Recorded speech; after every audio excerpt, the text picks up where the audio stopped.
Si no quieres tomar pastillas, toma decisiones. Es el libro que hoy os recomendamos. Además, un libro publicado por una editorial a la que sabéis que le profesamos mucho cariño siempre porque publican libros muy interesantes para el despertar de la conciencia, de la espiritualidad y también de la toma de conciencia de la responsabilidad de uno mismo. Este libro es de David Vargas Barrientos, que es nuestro invitado ahora en Alex Comunica. Él es especialista en psicoinmunología clínica, graduado en fisioterapia y más en biología molecular, divulgador y fundador de Regenera, empresa de medicina integrativa y psicoinmunología.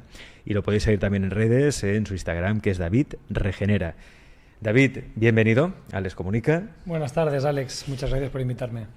Primero, vamos a definir el palabra, ¿no? Psicoinmunología, ¿qué es? La psicoinmunología o la psiconeuroinmunología es la unión de los diferentes sistemas corporales para dejar de segmentar de una vez por todas el organismo humano y la salud y el bienestar y entender de un modo transversal e integrativo, pues como he dicho, los diferentes órganos, sistemas corporales y su relación con nuestra vida, con nuestras decisiones, con nuestra alimentación, con nuestro estilo de vida. Hoy en día hay muchas alteraciones, ¿no?, en nuestro organismo que se perciben como compañeras normales de vida, ya compañeras vitales, ¿no? Estamos hablando de las migrañas, el dolor menstrual o incluso la dificultad para dormir. Cada vez hay más personas que tienen insomnio o problemas para conciliar el sueño, ¿no? ¿Cómo hemos llegado a este punto, David? Pues muy buena pregunta, porque la verdad es que todas estas disfunciones, por ser frecuentes, las hemos transformado en normales. Y hablas del sueño o del dolor menstrual o de las cefaleas o migrañas, se habla con tal naturalidad que parecería que eso está en nuestros genes o que es algo fisiológico, y no es ni fisiológico ni está en nuestros genes. Está en de qué modo nosotros estamos, construidos genética y fisiológicamente, y a la hora de llevar a cabo nuestros hábitos diarios, el entorno en el que se moldearon estos genes y el entorno en el que a día de hoy se está llevando a cabo nuestra vida no tienen absolutamente nada que ver. Cuando una persona trabaja 11 horas en un lugar en el que no está a gusto, y eso lo hace 5 días a la semana y multiplicamos por semanas, meses y años, eso tiene un impacto en la salud brutal. Cuando alguien come cada día, el 70% de lo que come es trigo, en forma de harinas de trigo, un bocadillito por la mañana, un bollo a media mañana, un plato de pasta y por la noche una tostada con un poco de embutido. El 70% de tu alimentación basada en harina de trigo, día tras día, y esto ya no es de lunes a viernes, esto es de lunes a domingo y muchas veces el fin de semana con algún hábito tóxico extra, ¿no?, en forma de alcohol. Y eso, día tras día, nuestro organismo mucho hace que hay personas que no tienen síntomas. Entonces realmente la pregunta no es cómo hemos llegado a este escenario, sino cómo es posible que con lo mal que lo hacemos en muchos aspectos todavía haya gente que no tenga síntomas. La harina de trigo. Cada vez hay más investigadores, científicos, nutricionistas que precisamente denuncian el abuso de harinas, de consumo de trigo que tenemos, incluso de cereales procesados que tenemos en nuestra dieta, que hace unos años o unas décadas se promocionaba incluso, y ahora se ve que todo lo contrario, que nos lleva a la enfermedad, ¿no?, o al trastorno incluso.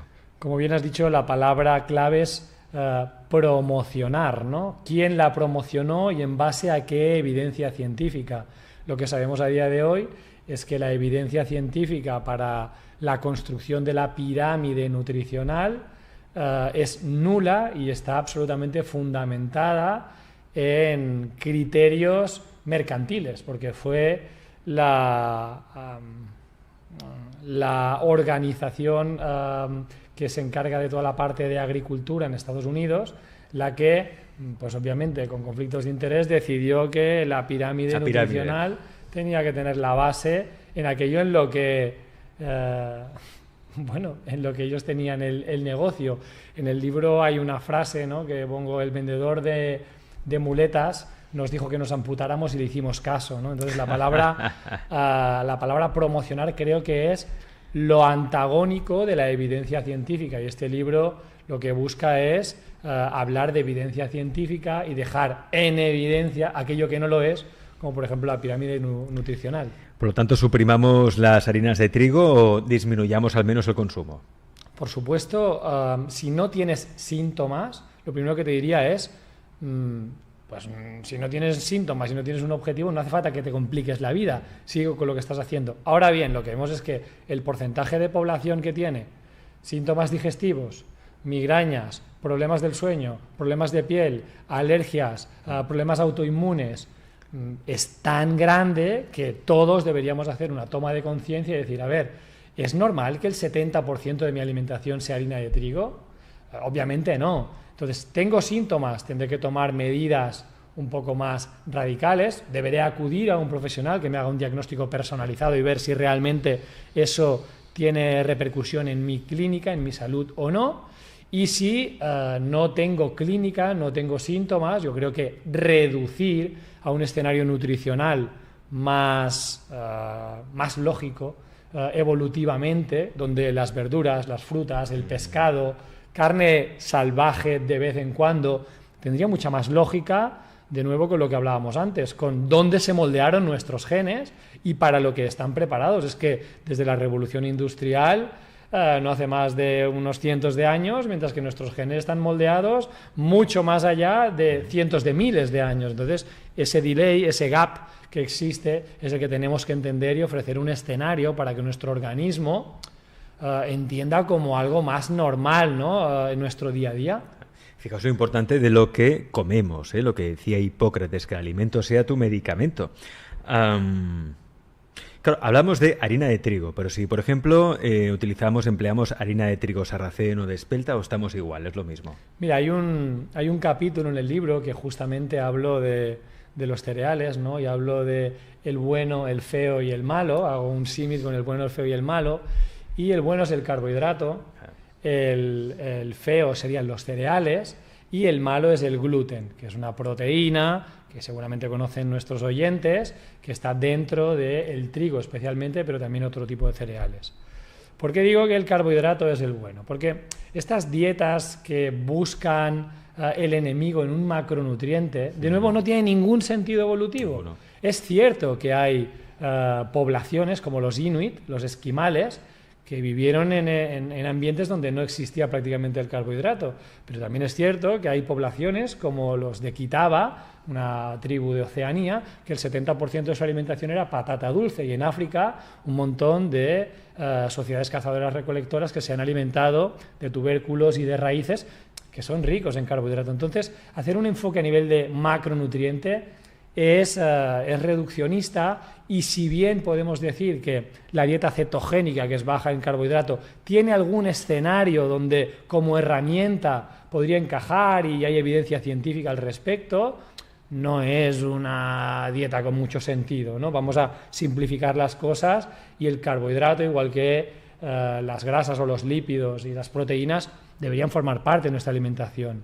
Nos vamos al otro extremo y vemos como el gluten es una proteína extremadamente compleja, de un gran tamaño, que encontramos en diferentes cereales, y que, por simplificar, y me gusta hacer referencia a un autor de Harvard, un médico de la facultad de Harvard, el doctor Alessio Fasano, el gluten es una proteína que ninguno de nosotros, ningún ser humano, está preparado para digerir. Otra cosa es que unos tengamos más susceptibilidad o menos, y unos generemos más respuesta inmune o menos. Por ejemplo, yo mismo, la realidad es que genero poco respuesta inmune contra el gluten, pero por consciencia consumo muy poco. Y después en medio están los cereales, que de nuevo hay que ir a la susceptibilidad genética y añadir también la microbiota, que son esos microorganismos que conviven en nuestro organismo y que en especial en el sistema digestivo juegan un papel esencial. La combinación de los genes microbianos con nuestros propios genes son los que van a decir si nosotros podemos, si estamos adaptados a consumir determinados cereales como el trigo sarraceno o el arroz o no. ¿Y eso existen actualmente pruebas médicas que nos lo digan? Tristemente no. Entonces nos tenemos que fundamentar en criterios clínicos para ver si hay una respuesta. Lo que pasa que cuando la persona tiene el sistema digestivo muy inflamado, es difícil poder saber qué es lo que me sienta bien o no. Entonces, nosotros lo que normalmente recomendamos es hacer un campamento base entre 1 y 2 meses con frutas, verduras, tubérculos, carne, pescado, huevo, marisco, ¿no? Y después de ese campamento base de 4 o 8 semanas, ir reintroduciendo progresivamente de uno en uno, por ejemplo, arroz. ¿Hay respuesta? 1 a la semana, no. 2 a la semana, no. Perfecto, sé que puedo comer arroz 2 a la semana. Después lo mismo, de forma individualizada, aislando la variable con trigo sarraceno. Y así progresivamente. Lo que vemos es que en muchas ocasiones la tolerancia está en el arroz, el trigo sarraceno y poquito más. Por ejemplo, el maíz. Yo he visto muchos pacientes diagnosticados de celiaquía que lo que hacen es una dieta sin gluten occidental versus una dieta sin gluten ancestral. Una dieta sin gluten ancestral es mucho más barata, sí, mucho más sencilla y mucho más lógica. Frutas, verduras, tubérculos, carne, pescado, huevos y marisco, eso no tiene gluten, nada. Ahora, una dieta sin gluten occidental a base de maíz, primero es más cara y segundo, lo que vemos es que presentan un montón de síntomas, a veces mejoran a nivel digestivo, pero empeoran a nivel neurológico, a nivel musculoesquelético, a nivel dermatológico. Entonces, lo que vemos es que la susceptibilidad o la tolerancia a cereales depende de nuestros genes, de nuestra microbiota, y hay que generar un campamento base para ir reintroduciendo, porque no hay pruebas médicas. Y casi siempre nos vamos a quedar en arroz y trigo sarraceno y poquito más. ¿Hay una conexión directa, algún estudio que demuestre quizá que de la calidad de nuestra alimentación depende también el desarrollo o puede ser un desencadenante de enfermedades neurodegenerativas como por ejemplo el Alzheimer? Absolutamente. De hecho, antes he nombrado la microbiota, ¿no? Y realmente tenemos que entender que nosotros cuando comemos, no solo comemos para alimentarnos a nuestro organismo, sino a todos los microorganismos con los que convivimos. De hecho, ellos comen antes que nosotros. Las bacterias, las levaduras, los incluso parásitos que tenemos en nuestro sistema digestivo procesan los alimentos que nosotros ingerimos y dan lugar a una serie de metabolitos, como por ejemplo el butirato. Después de procesar algunas fibras, se genera el butirato, que es capaz de regular nuestro sistema inmune. Entonces, antes de comer nuestro organismo, comen nuestras bacterias. Y ahora respondo a tu pregunta. Resulta que lo que nosotros comemos permite una organización microbiana u otra, o facilita una organización microbiana u otra. Y ya hay estudios, por ejemplo, en un grupo de investigación con el que nosotros colaboramos, que es el de el Hospital Josep Trueta de Girona, la unidad de metabolismo y nutrición, donde están haciendo estudios con trasplantes fecales en animales y también en Drosophila, que es un tipo de mosca, y les hacen estudios de cognición. Y lo que están viendo es que en el trasplante de trasplantes fecales de pacientes con Alzheimer, cuando hacen los estudios de cognición en Drosophila, ven una pérdida de cognición. Alucinante. Alucinante. No me digas exactamente cómo hacen los estudios de cognición en las moscas, porque no he estado allí, pero es así. Es alucinante. Realmente la cognición viene absolutamente ligada con la expresión de nuestros propios genes conjuntamente con la expresión de los genes microbianos. Es así de potente. Se habla mucho del estrés, ¿no? Como una variable que nos perjudica gravemente desde nuestras digestiones, la piel, el rendimiento también cognitivo, de memoria, hasta nuestro carácter incluso, ¿no? ¿Cómo funciona este eje fisiológico, ¿no? Para llegar a afectarnos a tantos niveles? El estrés como factor. Hablamos de la alimentación, pero el estrés, una buena gestión emocional, también tiene que ver mucho con la salud. A mí la palabra gestión emocional, de buenas a primeras, me pone en una situación como de, a ver, ¿qué significa gestión emocional? Como me transporta mentalmente a, tengo que ser capaz de tolerar, ¿no? Seguramente estoy equivocado, pero las palabras nos transportan y me gusta más hablar de tomar decisiones. Tomar decisiones. De ahí el título del libro, si no quieres tomar pastillas, toma decisiones. Y es que cuando hablamos de ser capaz de gestionar el estrés, parece que tengo que ser capaz de ordenarme mejor, de tolerar mejor, y no es eso. Justamente yo hago bastantes cosas en mi vida, tengo 4 empresas, llamamos a deportistas de élite, escribo libros, doy clases y la gente me dice, David, tú debes tener una tolerancia al estrés brutal. Y yo les digo, no, Al contrario, tengo una tolerancia al estrés bajísima. Y gracias a eso, enseguida detecto cuando estoy en un entorno, en un escenario que no me hace bien. Y eso me obliga a tomar decisiones rápidamente. De hecho, el título de este libro viene de un día que estaba en consulta con un paciente que tomaba no sé cuántas pastillas y hablábamos de su vida y de cómo su vida no tenía ningún sentido desde un punto de vista lógico y, ¿cómo te diría?, de sentido común, el menos común de los sentidos, no tenía sentido. Le dije, es que si no quieres tomar tantas pastillas, tendrás que tomar decisiones. Entonces, cuando hablamos de estrés, desde mi punto de vista, está infravalorado. De nuevo, está tan normalizado, estamos tan acostumbrados a vivir en ambientes desagradables. Por ejemplo, esta entrevista la estamos haciendo aquí en Barcelona, ¿no? Sí. Y yo vivo en Andorra y ahora estaba de vacaciones en la Costa Brava.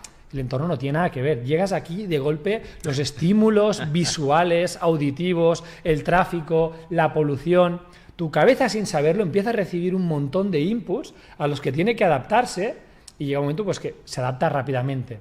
Ese es el menor de los problemas, pero el problema cuando vas a trabajar y llegas a un lugar en el que no te gusta o tienes una relación de pareja que no estáis bien, no os sumáis o las relaciones que tienes en tu vida más allá de tu pareja no son del todo buenas, ¿no? Podríamos decir que hogar, pareja, amigos y trabajo sería el top. ¿Cuántas personas no tienen un problema en uno de estos 4 pilares que te he dicho?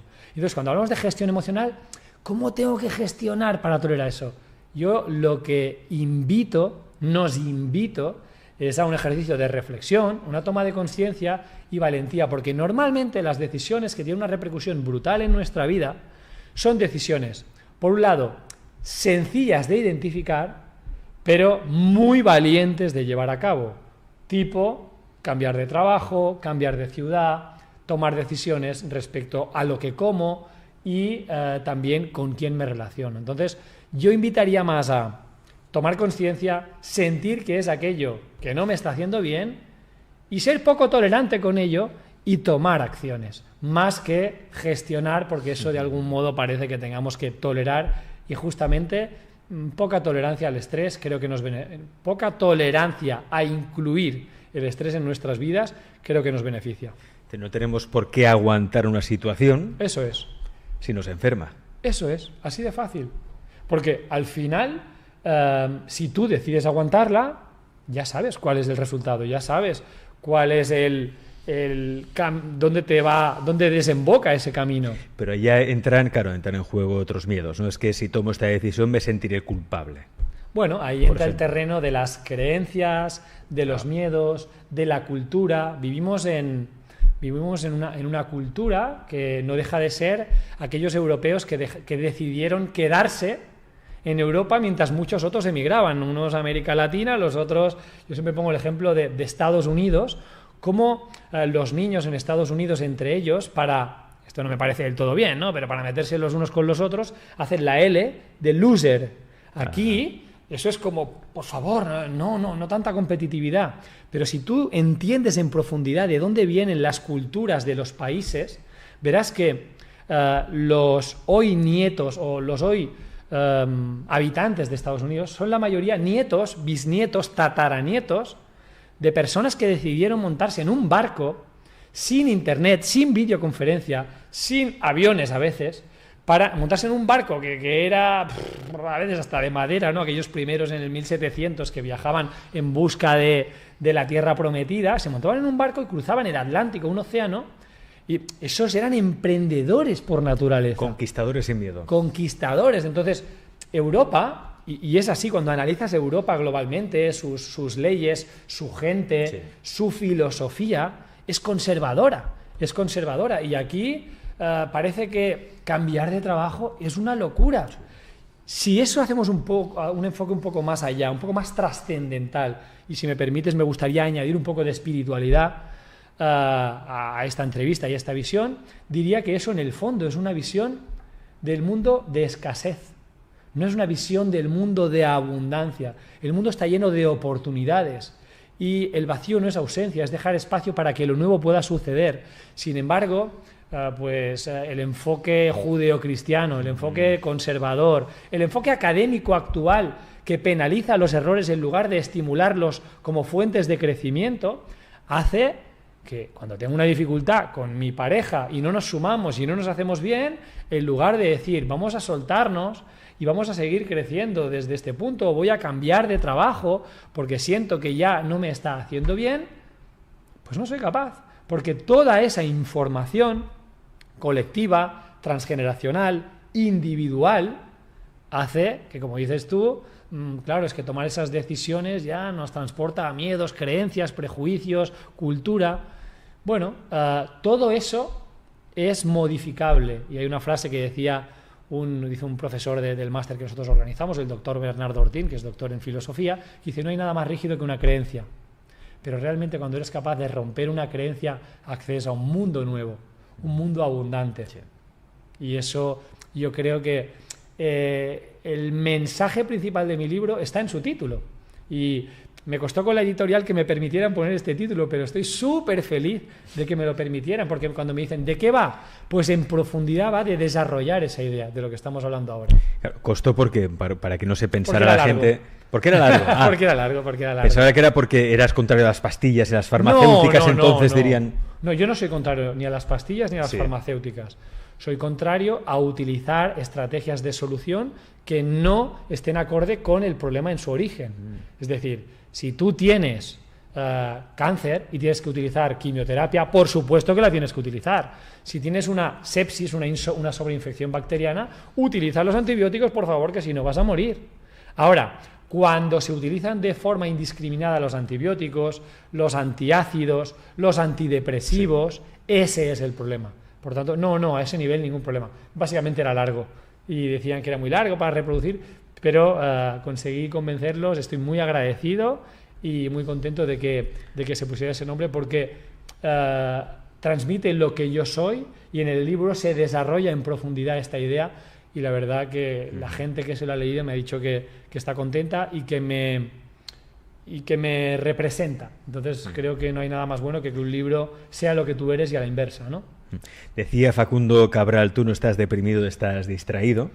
Y muchas veces es cierto, ¿no? Y aparte que hay estudios que lo demuestran, en esta sociedad occidental sobre todo, hay un excesivo consumo de ansiolíticos y antidepresivos. ¿Por qué? Quizá porque no tomamos decisiones. Vamos tan distraídos, no tenemos atención en el presente y no tomamos decisiones, ¿no? Eso es. Ahora mismo, alguien que nos esté viendo, David, y que tenga ansiedad, o que tenga capítulos frecuentes de ansiedad, ¿qué le podemos recomendar? O desde la neuroinmunología, ¿cómo podría tratarse esa ansiedad?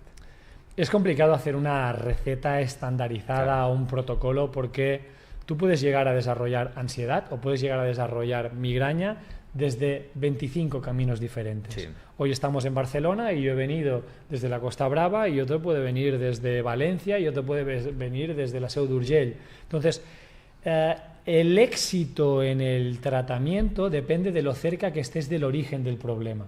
Entonces tú puedes desarrollar ansiedad por un problema de miedo latente con llegar a final de mes, y eso existe en el mundo en el que estamos y hacia el que vamos, lamentablemente existe. Hay personas que tienen problemas para llegar a final de mes y generan un miedo latente que acaba desembocando en ansiedad. Y otros pueden tener un problema de ansiedad consecuencia de una alteración grave de la microbiota que da lugar a un eje microbiota intestino-cerebro con inflamación central y un acontecimiento como puede ser estrés laboral, simple, sin ser demasiado grave, pero ese fenómeno amplificador de la microbiota que dé el mismo síntoma. Entonces, no hay una única receta, sí una única recomendación, que sería acudir a un profesional que entienda de un modo integrativo, transversal, la salud, para a partir de ahí poder decidir en qué área vertical es en la que se incide para conseguir el éxito. ¿Hay alimentos, un tipo de alimentación que lleva al mal humor o al buen humor? A mí me pasa, por ejemplo, ahora porque, bueno, yo voy a explicar mi caso, ya lo sabéis, pero lo digo para que David lo conozca. Yo hace 1 año y medio pesaba 125 kilos. Jolines. No llevaba un buen estilo de vida. Aparte, bueno, pues tendía a tener ciertos capítulos, episodios de ansiedad, mal humor, y decidí hacer un cambio en mi vida, cambio de hábitos, empezando por alimentación, empecé a hacer ayuno intermitente también, entre otras cosas, dieta prácticamente cetogénica también, me quité todos los hidratos de carbono, prácticamente todos, salvo verduras, algún tubérculo de cuando en cuando, pero tampoco abusaba mucho de tubérculos, más proteína, más pescado, fruta, etcétera, ¿no? Y bueno, y ahora pues estoy en 73 kilos, he bajado 52 kilos. Madre mía. Pero aparte también ya no tengo tantos momentos o de mal humor o de ansiedad o de estrés, pero sí que a veces me pasa cuando no como bien o me salto esos buenos hábitos. Recuerdo un día, una tarde, que bueno, me apetecía, tuve un antojo, me comí un bizcocho de chocolate. Aquella tarde tuve sueño, mala leche, o sea, mal humor. Y te das cuenta de cómo la alimentación puede influir en tu estado de ánimo. Bueno, en primer lugar, lo que quiero decirte es felicidades. No conocía tu historia y te felicito. Gracias. Porque realmente es un logro espectacular y que seguramente mucha gente se podrá inspirar en ti, ¿no? Y ver que realmente cambios así de grandes se pueden conseguir. O sea que muchas felicidades y muchas gracias por compartirlo.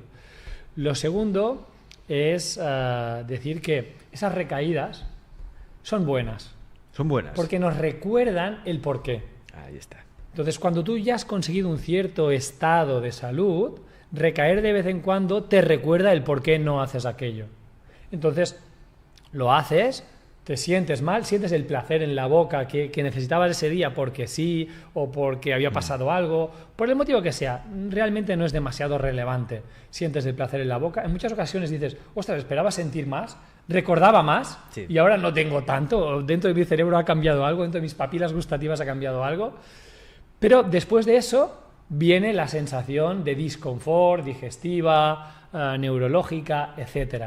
Y eso te recuerda por qué estás en ese camino. Por tanto, las recaídas son oportunidades de reforzar el camino. Por tanto, me parece fantástico incluirlas. Hay que ser más estricto en fases más agudas, fases iniciales, pero una fase avanzada como la tuya creo que es natural y necesario, porque al final el éxito no depende de hacer algo de un modo espectacular durante 8 semanas, sino de hacer algo notable durante 25 meses. Sí, no se trata de dieta, sino de hábitos. Exacto, exacto. ¿Hay alimentos que te pongan de buen humor? No, eso nos gustaría que existieran alimentos. Eso estaría bien, ¿eh? Sí, nos encantaría que hubiera alimentos que nos pusieran de buen humor. Bueno, hay uno, lo que pasa que no es el más recomendable, que es el alcohol. Pero no sería el más recomendable. Creo que vas por otra línea. Y no es un alimento el que nos pone de buen humor. Sí es un estado de nuestra microbiota. Una microbiota sana, diversa, rica, permite una integridad de la barrera intestinal, o evita el paso de proteínas como lipopolisacáridos y otros nombres raros a nuestro torrente circulatorio.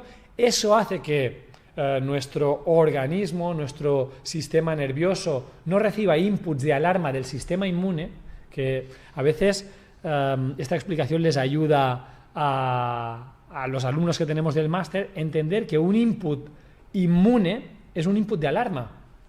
Es peligro, que está pasando algo. Entonces, cuando tú estás inflamado, tu cerebro va a orquestarse para preocuparse.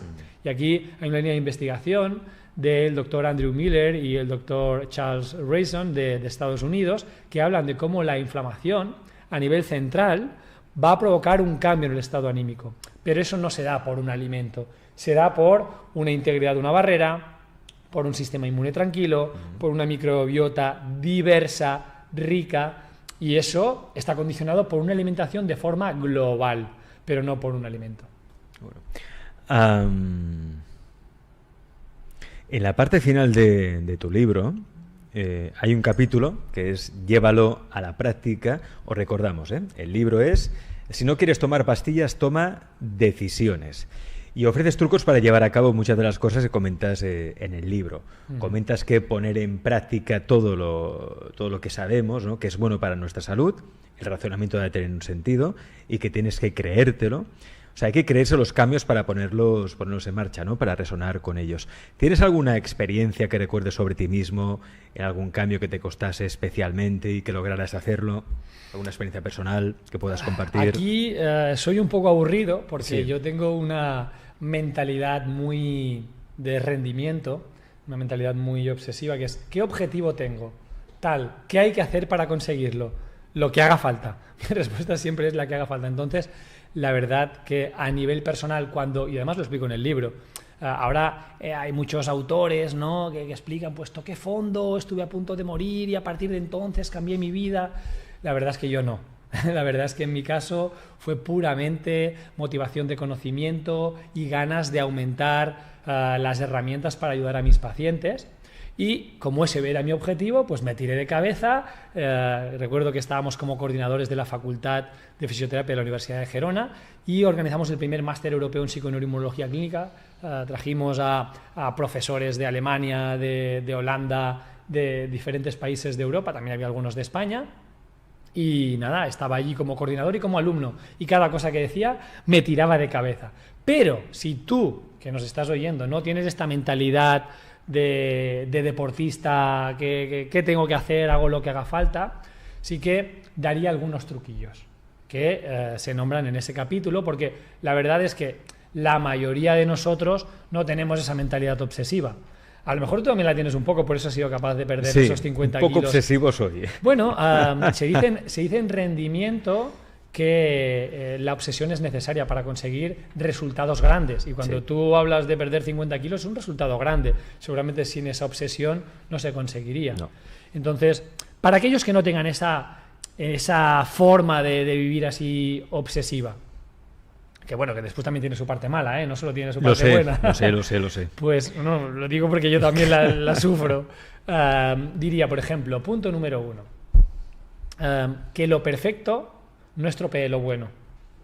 Entonces, no es que no lo puedo hacer perfecto y por eso no lo hago. O sería la regla de el 0 o el 100, es lo mismo, ¿no? La regla del 0 o el 100, es que como no lo puedo hacer el 100% bien, pues no lo hago. Oye, que es mejor un 5 que un 0.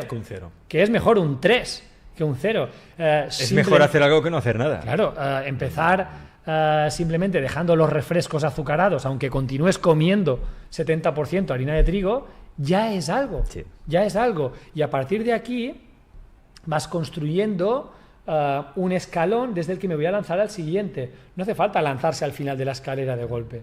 Otro es que un camino de 1000 pasos empieza por 1. Entonces, no, es que son 1000 pasos. Bueno, empieza por 1, empieza por el primero. Entonces, empezar por algo es,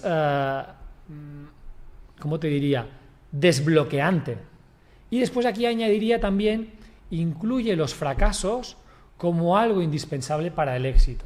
Nuestra formación académica en Europa, nuestra cultura, busca evitar el error, 100%. Ahora, cuando tú empiezas a ser emprendedor o cuando te relacionas con emprendedores, dices, ojo, que solo 1 de cada 7 proyectos tiene éxito. Entonces, sí. O empiezas a incorporar que los errores son fuentes de conocimiento y si no son fuentes de conocimiento, te sirve para saber que por ahí no. Entonces, empieza por un paso, el camino tiene 1000 pasos, pues empieza por 1. Ay, si me equivoco, pues sabrás que ese no es y ese ya lo tienes eliminado para el siguiente.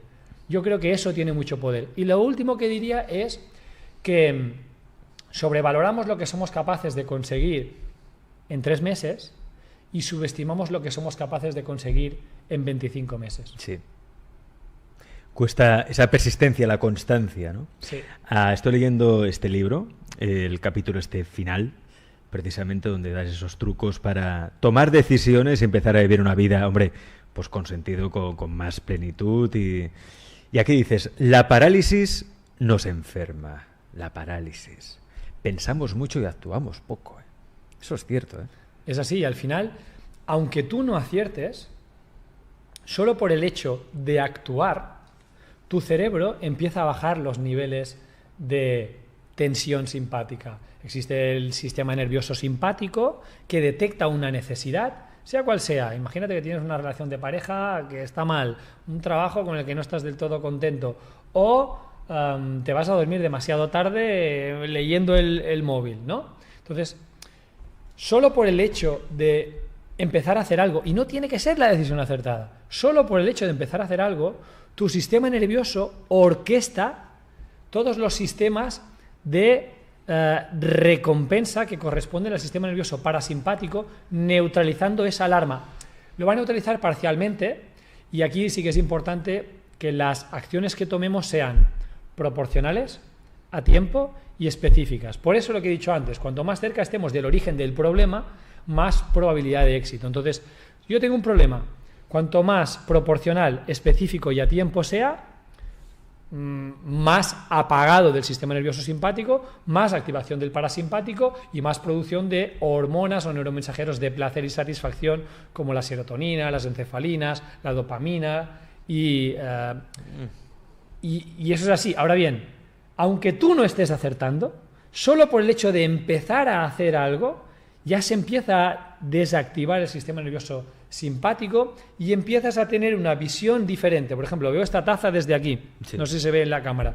Pues yo aquí veo la B, la I y la L. Solo por el hecho de hacer algo, que es o girar o moverme, ya empiezo a tener una visión de la taza diferente que me permite ver cuáles pueden ser los siguientes pasos. Entonces, haz algo, aunque esté mal, porque eso ya te va a permitir encaminar los siguientes pasos. Claro. Es que más vale dar un paso, aunque tú creas que te puedas equivocar, porque ese paso te va a llevar otro paso, al siguiente. Eso es. Y quizá emprendes algo, des algo, y ahí quizá o te puedes equivocar o puedes fracasar, pero ahí puedes conocer a alguien a través de ese fracaso. Yo más que fracaso me gusta llamarlo experiencia, es una experiencia de vida y ya está. Conoces a alguien que te lleva precisamente a conocer a otra persona, y esa persona es con la que te asocias o te alías para tener éxito en una empresa. Es que no sabemos. Bueno, hay una frase que es: Dios escribe recto pero con los renglones torcidos. Y es así, es decir, la cuestión es no paralizarte. Eso es. Hay que avanzar para adelante, para adelante. Hablas de una ley universal que se puede aplicar a todo y que yo creo que todo el mundo debería tener grabada a conciencia, en su memoria, en el inconsciente, en todas partes. Incluso hace falta un tatuaje. La ley de Pareto. Mira, justo esta semana en mis redes sociales, en Instagram, hablaba de la ley de Pareto, la recordaba. Porque la ley de Pareto es aquella que dice que el 80% de las consecuencias de nuestras vidas tienen un 20% de causas comunes y que, por tanto, incidiendo en esas macrocausas, vamos a repercutir en casi toda nuestra vida. Hay una frase que me gusta mucho utilizar para explicar la ley de Pareto en el terreno de la salud, que es: tengo 87 síntomas y mejorando mi sistema digestivo voy a mejorar 75. Entonces eso sería la máxima expresión de la ley de Pareto en el terreno de la salud. Realmente, yo creo que tiene que ver con el sistema académico, que busca que nos centremos en lo micro y que tengamos una visión, una vista de pájaro, una visión amplia de lo que está aconteciendo, o una visión crítica del escenario que se puede estar viviendo. Pues no sé, como que se ha perdido un poco, ¿no? Memoriza, no pienses, mira eso micro, ultra especializado, ¿no? Por algún motivo se ha perdido la capacidad de decir: hostia, es que el problema grande que yo tengo en mi vida es que no bebo agua. No, es que tendría que tomar coenzima Q10 o ácido alfa-lipoico. Yo no te digo que no te tengas que tomar ácido alfa-lipoico, eso lo decidirá más bien el profesional que te haga el diagnóstico. Pero antes de eso, en la asignatura del máster de psiconeuroinmunología que imparto, que es una asignatura del proceso diagnóstico, empiezo la asignatura diciendo: ¿qué hace tiempo que te falta? ¿Qué hace tiempo que te sobra? Porque si eres capaz de responder a esa pregunta, has resuelto el 80% de tus problemas. Es que hace tiempo que me faltan horas de sueño. Hazlo y mejorará el 80% de tus problemas. Es que hace tiempo que me falta líquido y minerales. Aumenta la fruta, las verduras y el agua y verás cómo empiezan a mejorar tus problemas. ¿Qué hace tiempo que te sobra? Y hay una imagen, ¿no?, que la tengo en la cabeza, de una mujer llena de post-its, ¿no? ¿Qué hace tiempo que te sobra? Estrés. Toma una decisión. Fíjate que no utilizo el término gestiona el estrés. Digo, toma una decisión. Ves a hablar con tu jefe, organízate, jerarquiza diferente o suéltalo. Pero sin duda es una ley a la que me gusta recurrir, no solo en el terreno de la salud, sino en general, y que por eso la puse aquí en el libro. ¿Eres de los que piensan que tenemos en realidad dos cerebros, uno aquí y otro aquí? Yo creo que tenemos más. Tenemos más. Tenemos más. Actualmente se conoce órganos como el corazón, como un órgano con una grandísima inervación. Sabemos que el segundo lugar del cuerpo donde más neuronas tenemos es en nuestra barriga, ¿no? De ahí el libro también con plataforma editorial y de un socio y amigo mío, Xavier Cañellas, tu primer cerebro no está en tu cabeza. Sabemos que el segundo lugar del cuerpo donde más neuronas tenemos es en la barriga. Sabemos que la intuición se escucha en la barriga o en el cuerpo. Es decir, ¿y cómo sé lo que debo hacer? Pregúntale a tu barriga, no pienses, ¿no? Pero hay más cerebros. Hay un cerebro en el corazón y aquí entra en juego la parte espiritual. Hay unos sentimientos diferentes que en la barriga, en el corazón. Hay un punto más espiritual y eso se ve con pacientes trasplantados de corazón que explican que sienten cosas que no tienen que ver con su vida, cosas diferentes. Entonces, como el corazón es no solo una zona neurológica, sino también una zona espiritual.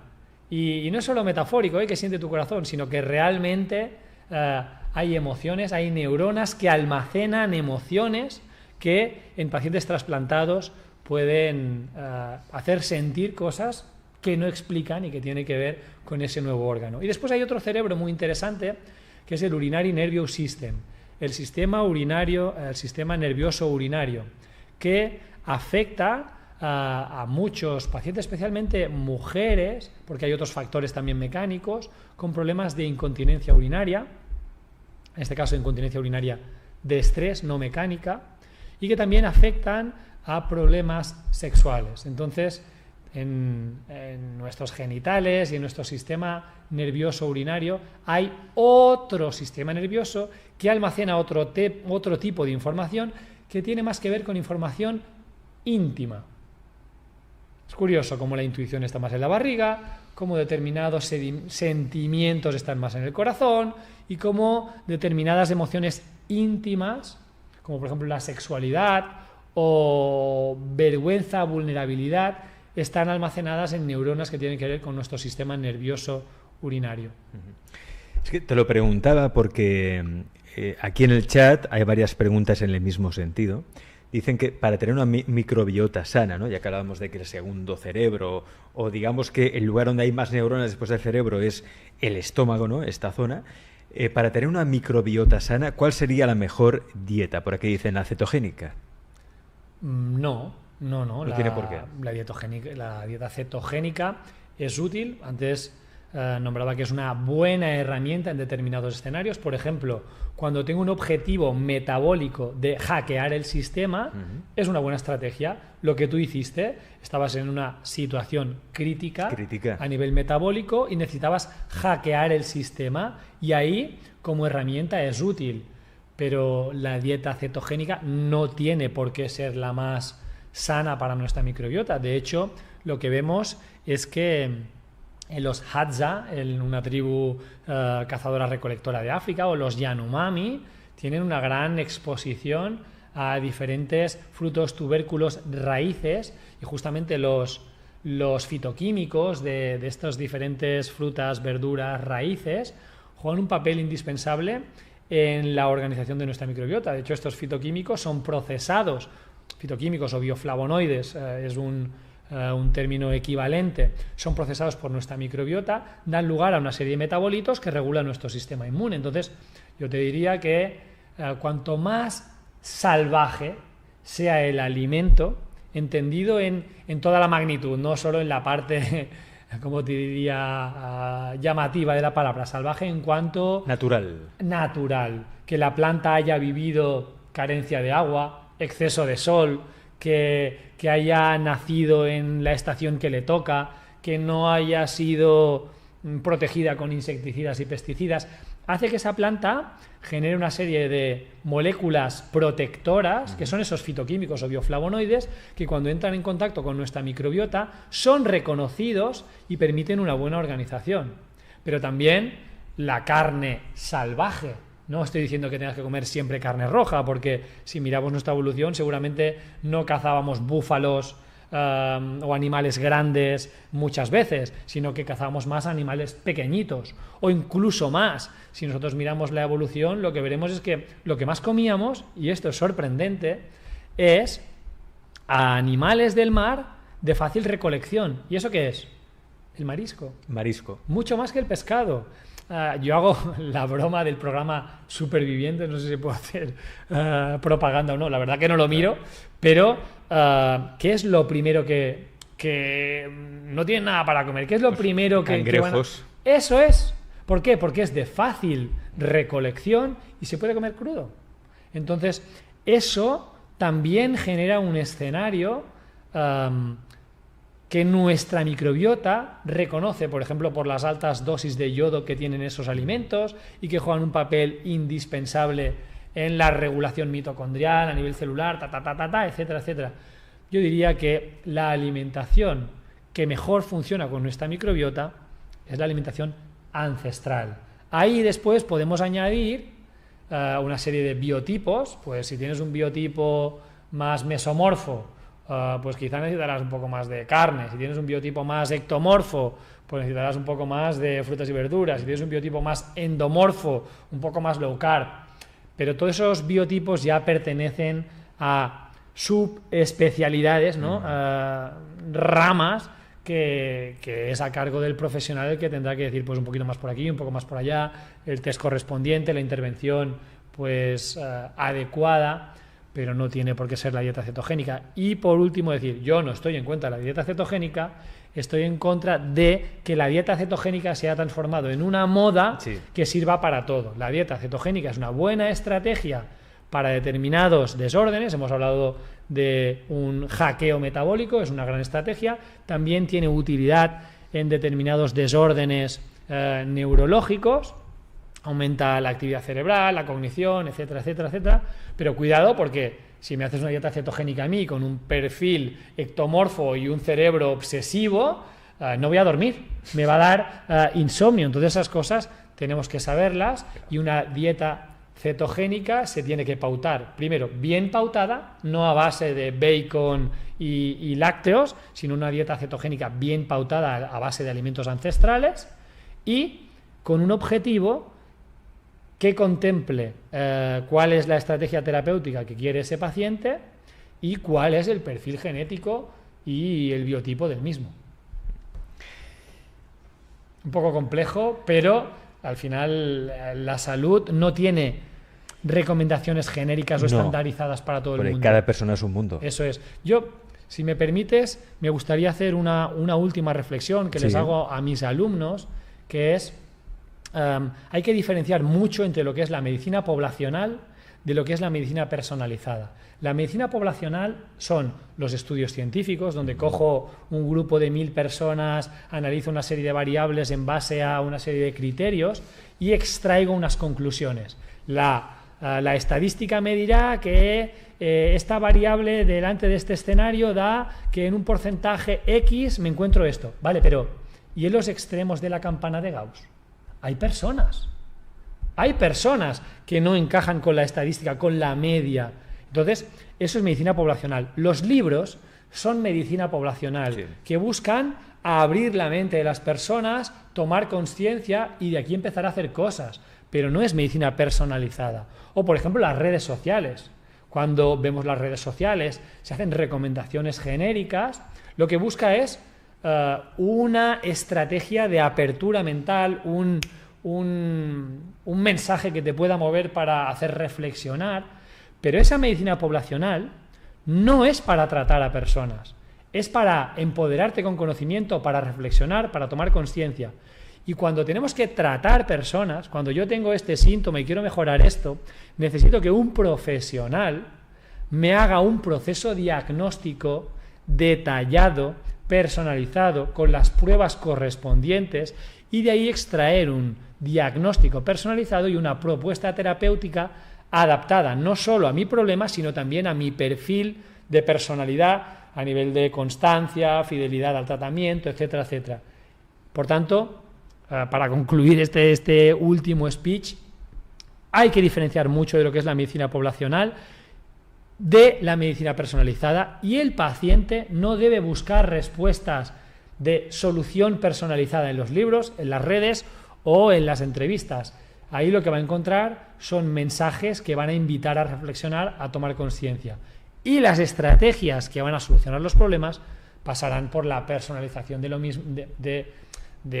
mismos, y que tiene que estar a cargo de profesionales.